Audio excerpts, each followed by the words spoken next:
Depuis que j'ai commencé le business en ligne il y a maintenant 10 ans, j'ai lu beaucoup, beaucoup de livres de business en ligne parce que c'est devenu une réelle passion, mais en plus de ça, c'est devenu mon métier. Alors il y a un peu de tout, il y a beaucoup de livres de business, de développement personnel, mais tout ça dans le but de croître et de toujours développer mon business en ligne. Alors cette vidéo, il faut savoir qu'elle n'était pas si simple à réaliser parce que au début, quand tu découvres tout ce monde, tout te paraît incroyable, tout te paraît nouveau, tout te retourne le cerveau, mais au bout de 10 ans, tu relis et tu revois les mêmes concepts et tu n'as pas forcément le recul nécessaire pour te dire ah oui, ça c'est vrai que c'est différent de ce que la plupart des gens pensent. Et donc du coup, pour revoir vraiment ce qui m'a donné des déclics, j'ai dû prendre énormément de recul sur tous les bouquins que j'ai pu lire. Alors dans le titre, j'ai mis 527 livres parce que en moyenne, depuis 10 ans, je lis à peu près un livre par semaine, donc ça se rapproche à peu près de ce nombre-là. Alors bien sûr, quand je dis que peu de choses t'étonnent à force, tu apprends de moins en moins de choses parce que tu revois toujours les mêmes concepts, ça ne veut pas dire que j'applique tout, ça veut dire juste que tu le vois, mais le mettre en pratique après, ce n'est pas toujours évident et c'est pour ça que c'est bien de relire et de voir les différents concepts encore et encore jusqu'à temps qu'un livre qui te dit les choses différemment peut-être te donne le déclic de passer à l'action et de vraiment le mettre en place dans ta vie et ton business. Commençons par le plus grand déclic qui pour moi est s'en croire capable.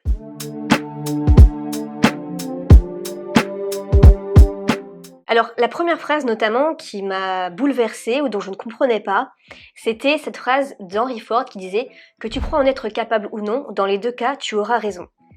Je n'arrivais pas à comprendre.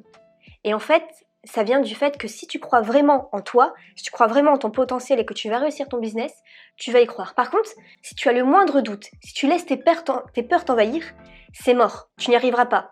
Si tu as le moindre petit doute, peut-être que si tu as 80% d'esprit positif, mais 20% de doute, ça va être très compliqué. C'est pour ça que pour moi, c'est le conseil numéro 1, c'est s'en croire capable. Parce que si tes peurs sont constamment là, s'il y a toujours un « oui, mais », c'est même pas la peine. Dans ton esprit, ça doit être normal pour toi de réussir au bout d'un certain moment. Alors au début, bien sûr, ça peut être de l'autosuggestion, c'est-à-dire que vous allez vous répéter des phrases pour croire en vous, et à force de le répéter chaque jour, votre cerveau va commencer à le croire et va mettre en adéquation le comportement qui va avec les résultats que vous visez grâce aux répétitions chaque jour. Et c'est ce que faisait d'ailleurs le plus grand vendeur du monde qui s'appelle Joe Girard, qui a vendu 13 000 voitures au cours de sa carrière et qui se répétait chaque jour un discours de motivation qui est celui-ci. Je suis un bon vendeur de voitures et je vais devenir le meilleur. Je vends des voitures de bonne qualité à un prix avantageux. Les gens que j'appelle ont besoin d'une voiture et je vais la leur vendre. Alors cette histoire par exemple, je l'ai eue dans le livre La magie de voir grand qui a été un super déclic pour moi, qui m'a permis vraiment d'augmenter mon business. Et je sais que ce n'est pas simple de croire en soi. Je sais qu'il m'a fallu mettre en place plusieurs actions et à l'époque, j'ai identifié pour moi les 13 petites étapes qui feront une grande différence pour croire en soi et oser entreprendre. C'est un e-book que j'ai écrit et vous pouvez le télécharger, ça se trouve dans la description juste en dessous. Donc pour ce premier concept, si vous voulez aller plus loin, vraiment je vous recommande ce livre-là qui a été vraiment un déclic pour moi. Deuxième leçon, ne pas toujours réinventer la roue. Dans le business, beaucoup se copient et ils ont raison. Parce qu'un entrepreneur n'est pas forcément celui qui a une idée de génie, celui qui a le concept que personne n'a, l'idée révolutionnaire.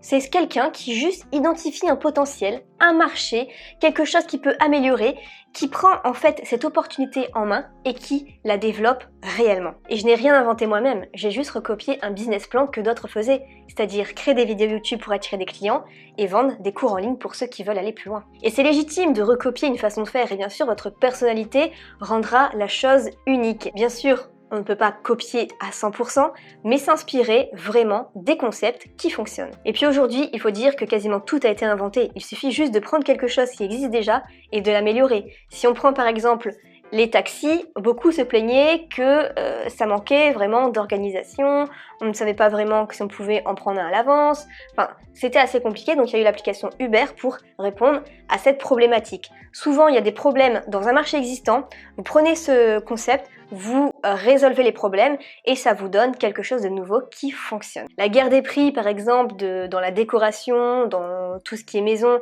Action a répondu à ça. Le cinéma, les tarifs assez chers, le fait de se déplacer, mais on n'a pas envie d'aller voir un film, Netflix a su répondre à ça. Ou alors un simple tuto YouTube qui n'est pas parfaitement bien fait. Certains commentaires demandent des choses en plus. Vous prenez tout ça en compte, vous en faites un meilleur. Et c'est ce que j'ai fait par exemple avec le tuto comment créer un podcast gratuit qui est numéro 1 aujourd'hui et ça répond très bien à une demande. Et sous cette vidéo, je vends moi ma formation pour créer un podcast. Alors si vous voulez aller plus loin dans ce concept, je vous recommande le livre The 1 Million Offer. La troisième leçon, c'est que tu es la moyenne des 5 personnes que tu fréquentes le plus. Les autres nous influencent sans qu'on en ait vraiment conscience. Montre-moi qui tu fréquentes et je te donnerai ton avenir dans les 5 ans. Donc d'où l'importance d'aller dans des séminaires, de faire des coachings, d'aller dans des clubs privés de business, de se lier d'amitié avec des entrepreneurs, de parler avec eux parce que tout ça, ça fortifie ton mental d'entrepreneur. Et ça devient la norme de penser comme eux. Et donc pendant plusieurs années, je me forçais à aller à des séminaires, même si les séminaires en eux-mêmes me plaisaient pas forcément, mais c'était pour toujours baigner avec les autres entrepreneurs de mathématiques pour garder cette mentalité, parce que ça t'inspire énormément. Tu reviens de là, d'un séjour, d'un week-end avec des entrepreneurs, tu as envie de tout déchirer. Et moi j'ai eu la chance de fréquenter un groupe d'entrepreneurs qui bossaient sur internet avant même moi de me lancer, parce qu'à la base j'étais étudiante en droit, moi j'étais partie pour faire avocate en droit du travail, et j'ai découvert cette passion, et donc ça m'a énormément aidé d'avoir ce cercle d'amis là, parce que pour moi c'est devenu normal du coup de réussir comme eux. Alors je sais qu'on n'a pas toujours la possibilité d'aller vers d'autres entrepreneurs, c'est compliqué de se lier d'amitié avec certains grands noms, donc ce que tu peux faire déjà c'est te mettre en immersion avec ces personnes-là et de regarder tous les jours leur contenu, leurs podcasts, leurs livres, bref tu peux t'immerger totalement déjà de cette façon et ça sera déjà bien efficace. Il y a Napoléon Hills aussi, l'auteur du livre Réfléchissez et devenez riche, qui a observé à l'époque les 500 hommes les plus influents. Ils ont remarqué que le mastermind était vraiment puissant. Mastermind, ça signifie maître de pensée, c'est-à-dire ce sont des groupes de personnes, souvent entre 10 et 20 personnes pas plus, qui se réunissent 1, 2, 3, 5 fois par an pour s'échanger leurs meilleures pensées et résoudre les problèmes de chaque entrepreneur. C'est un cerveau collectif. Et il a remarqué que personne ne réussissait seul. Tout le monde s'entourait pour avoir l'inspiration, la motivation. Et en fait, un mastermind, ça augmente ton énergie pour la réussite. Si vous voulez aller plus loin dans ce concept, je vous recommande le classique de Dale Carnegie, Comment se faire des amis et influencer les gens. Donc, c'est un livre extrêmement puissant et qui n'a vraiment rien à voir avec le titre comme on le répète souvent, mais l'intérieur c'est une pépite d'or. Quatrième concept, la discipline prime sur l'intelligence. En business, on remarque que les personnes qui réussissent ne sont pas forcément les personnes les plus intelligentes, mais celles qui ont le plus de discipline à se mettre au travail. Celles qui ne laissent pas leur flemme, leur motivation prendre le dessus. Celles qui réussissent, ce sont celles qui ont des routines du succès et des croyances qu'elles peuvent vraiment y arriver. Tu peux être un génie et passer la majorité de ton temps à regarder Netflix et à scroller sur les réseaux sociaux, et tu peux être une personne normale et te mettre à fond dans le travail toute la journée. Au bout d'un moment, forcément, c'est la personne normale qui va primer sur le génie. Vraiment, les millionnaires n'ont rien d'exceptionnel, ils se mettent seulement au travail avec discipline chaque jour. Si vous voulez aller plus loin dans ce concept, je vous recommande l'excellent livre Atomic Habits. Et en français, c'est Un rien peut tout changer. Cinquième leçon, c'est qu'il faut se changer soi-même pour changer son business. C'est pour ça en fait qu'il y a beaucoup d'entrepreneurs que vous voyez qui font du développement personnel, qui vont à des séminaires comme Tony Robbins par exemple, ou Max Piccinini en France, comme moi j'avais pu le faire. Ils lisent des livres de développement personnel, ils travaillent sur leurs blessures du passé, sur leurs croyances. Parce que tout ça, ça a un énorme impact sur le business, même si quand on n'y connaît rien, on se dit ça n'a rien à voir et pourtant ça a tout à voir. C'est pour ça qu'on dit aussi que l'état d'esprit est le plus important dans la réussite d'un entrepreneur. Parce qu'il y a beaucoup de croyances limitantes depuis notre enfance et on a besoin de déglinguer tout ça pour devenir une autre personne parce qu'on attire à soi ce qu'on est prêt à recevoir. Alors pour ceux qui veulent aller plus loin dans ce concept, je vous recommande Les secrets d'un esprit millionnaire. Je vous recommande aussi tous les livres de Jen Sincero qui sont pas mal du tout. Donc tu es une warrior, tu vas tout déchirer et dézingue tes mauvaises habitudes. Il y a aussi l'excellent livre Les 4 accords Toltec de Miguel Ruiz. Ce sera d'excellents bouquins pour commencer le développement personnel lié au business. Sixième leçon, avoir un pourquoi clair et très précis. Parce que l'argent n'est pas un moteur suffisant. Le financier JP Morgan, l'un des plus riches hommes du monde, quand on lui a demandé « Mais c'est quoi votre motivation pour continuer à gagner encore plus et encore plus alors que vous avez tout ce que vous voulez ?» Et il a répondu ceci. « L'argent est l'aune à laquelle je mesure mon succès. Je n'ai pas besoin de l'argent en soi, mais en continuant d'accroître ma richesse, je me prouve à moi-même que je suis toujours un gagnant. Donc un pourquoi. Pour avoir de l'argent, c'est nécessaire, mais ce n'est pas suffisant. Les hommes les plus riches du monde ont une passion, et l'argent n'est pas leur moteur principal. La preuve, souvent ils ne prennent jamais leur retraite. Et moi j'avais un pourquoi très clair à mes débuts, c'est que je me disais un jour j'aurai assez d'argent pour payer un voyage, tout frais compris, à ma famille en Sardaigne, et on profitera à 100%. Ça demandera beaucoup d'argent, mais je veux que ce soit en Sardaigne, à tel hôtel, je réserverai sur tel site, à telle période de l'année, en plein hiver, pour profiter vraiment du temps ensoleillé là-bas. Et à la fin du séjour, je prendrai telle photo, avec tel coucher du soleil, pour me dire « j'ai réussi ». Et c'était très clair dans ma tête. Et j'ai réussi. Et voici d'ailleurs la photo. Et donc ensuite, il a fallu que je trouve un autre pourquoi, une autre vision. Et c'est pour ça que je crée des films de visualisation, des images aussi avec tout ce que je voulais. Et je regardais ça tous les jours. Et une fois que c'est atteint, parce que quand on sait vraiment ce qu'on veut, ça finit toujours par arriver assez rapidement, eh bien j'en crée un deuxième, et un autre, et ainsi de suite. Et c'est pour ça qu'aujourd'hui, j'ai pas de regrets, parce que je peux mourir demain, je suis très fière de la vie que j'ai jusqu'aujourd'hui, tout ce que j'ai accompli. Bien sûr, il y a encore d'autres choses à construire, mais en tout cas, j'ai planifié ma vie au lieu de juste planifier mes week-ends comme la plupart des gens font. Si vous voulez aller plus loin dans ce concept, je vous recommande le livre de Trouver son pourquoi de Simon Sinek. 7e leçon, le marché a toujours raison. Franchement, si on savait d'avance ce qui allait fonctionner ou pas dans les produits, tout le monde serait riche. C'est ça qui est le plus difficile en fait, c'est qu'on ne sait jamais d'avance. Et on peut être vraiment étonné des résultats. Même Apple, qui a des millions à investir dedans, s'est trompé plusieurs fois. Par exemple, il a lancé en 2006 l'iPod hi-fi et ça a été une catastrophe. Ça a coûté 380 € et ils l'ont laissé sur le marché à peine 2 ans. Donc en fait, il faut tenter énormément. Et parfois, et même souvent, vous pouvez essayer 50 choses différentes, 50 idées, 50 projets, il n'y en aura qu'un seul qui marchera. Donc pour entreprendre, il faut aimer échouer. Si vous voulez aller plus loin sur ce concept, je vous recommande la stratégie de l'océan bleu. 8e, il faut donc aimer échouer pour être entrepreneur.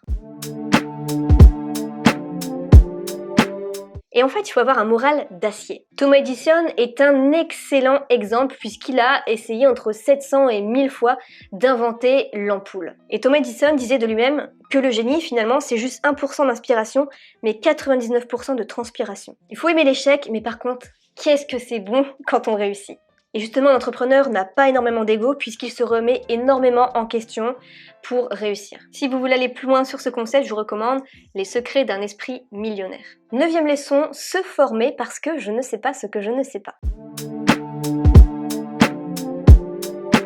Alors d'où le fait que je passe au moins 2 heures par jour à me former, j'écoute au moins une formation par mois, je lis un livre par semaine, j'écoute au moins 2 podcasts par jour, j'écoute chaque jour des vidéos d'entrepreneurs, je lis des newsletters d'entrepreneurs parce que c'est important de se former et c'est comme ça en fait qu'on avance et qu'on arrive à croître dans son business en apprenant de nouvelles choses. Par exemple, le dernier livre que j'ai pu lire, c'est 1 an pour gagner 1 million.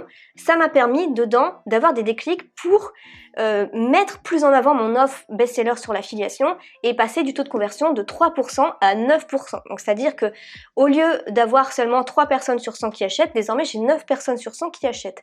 Donc c'est important. Et pourtant avant ça, j'ai lu peut-être 10-20 livres qui ne m'avaient rien apporté. Et celui-ci a fait toute la différence. Donc continuez d'avancer, d'apprendre, même si vous n'apprenez pas forcément, même si vous n'avez pas forcément des déclics, au bout d'un moment, vous en aurez et ça va faire toute la différence dans votre business. Il faut continuer d'avancer, la pépite d'or n'est jamais loin. Et si vous voulez aller plus loin sur ce concept, je vous recommande le livre The Personnel MBA. 10e leçon, la capacité à se concentrer fera toute la différence. On entend beaucoup parler dans le business de deep work. C'est la capacité à se mettre dans sa bulle pour travailler. Donc souvent, on se chronomètre, on met un casque avec de la musique, on met le portable loin de nous, on évite les distractions, les notifications et on se met à fond sur le travail pendant une certaine période. Alors personnellement, j'utilise un site payant qui permet en fait d'écouter avec un timer des musiques avec de la haute fréquence, 432 Hz, et j'ai investi récemment aussi dans un casque qui est numéro 1 des ventes en ce moment, qui a son petit prix quand même, qui est à 279 €. C'est le Sony WH-1000 XM4, je crois, un truc comme ça. Et en fait, du coup, ça fait réduction de bruit, je m'entends quasiment plus parler, et ça permet d'être vraiment immergé dans la musique que vous écoutez pour ne pas entendre tous les bruits autour et être vraiment concentré. Parce que quand il y a quelque chose qui nous dérange, il nous faut de nouveau 15 minutes pour se remettre dans le travail, donc c'est beaucoup de temps perdu. Donc tout ça, ça permet vraiment de se focaliser.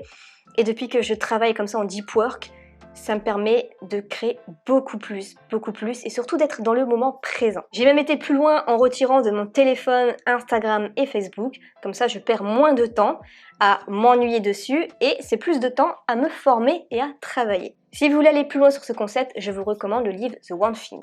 Je vous mettrai toutes les informations en lien avec cette vidéo dans la description. J'espère que cette vidéo vous aura plu. Dites-moi vous quelles ont été les plus grandes leçons que vous avez pu tirer de tous les livres que vous avez pu lire. Dites-moi vraiment la plus grande leçon qui vous a marqué par rapport au business en ligne. Franchement, ça serait top d'échanger ainsi entre nous sous cette vidéo. Je vous souhaite plein de succès et je vous retrouve dans une prochaine vidéo.